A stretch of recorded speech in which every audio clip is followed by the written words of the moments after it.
So we're here today at this amazing BBC building.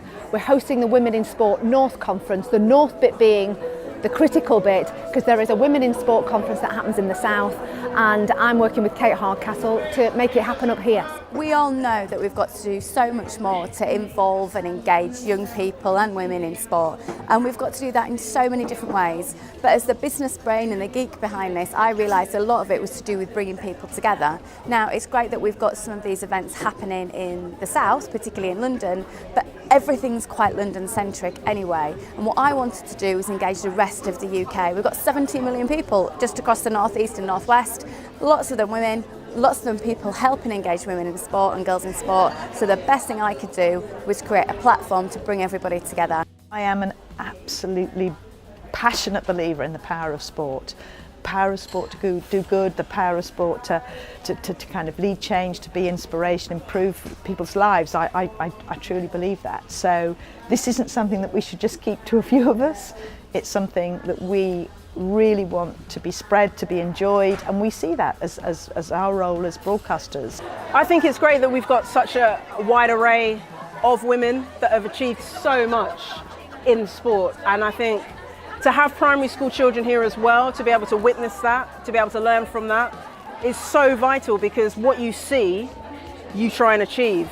So from these young children being here today, who knows what ideas they might take back and what inspiration they might draw from it. I think Anna Cockcroft has inspired me the most because she doesn't care what anybody else thinks, she just gets on with it and does the best that she can. I love that the word empowering is being used over inspirational in this conference. It's amazing to see so many women all together, all kind of northern powerhouses, putting their ideas and their thoughts, and it's incredible actually listening to each person speak and everyone's comments on what that person said, how similar everyone's ideas are about what needs to improve in the sporting world, what needs to change, and what has changed for the better.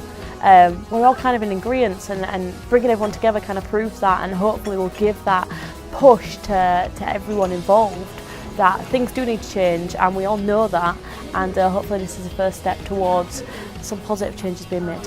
So much support is given, but predominantly around where, in my opinion, a lot of the national governing bodies are based in the south of England, and I think what we're missing is a huge hotspot of females, as you can see today, who are not only involved in one sport but all sports, from roles all the way from governance, administration through to playing, coaching, and I think it's important, first of all, to promote what we are doing, second of all, to learn from each other to see what we can do, but finally to create a network where actually I now know from today I can go and speak to people that I wouldn't necessarily have met in any other way. What we need to make sure is we keep the network going throughout the year, not just in the events, and that's just people striking up a relationship, learning from each other and making sure that relationship happens, and that we've got proven evidence from these events.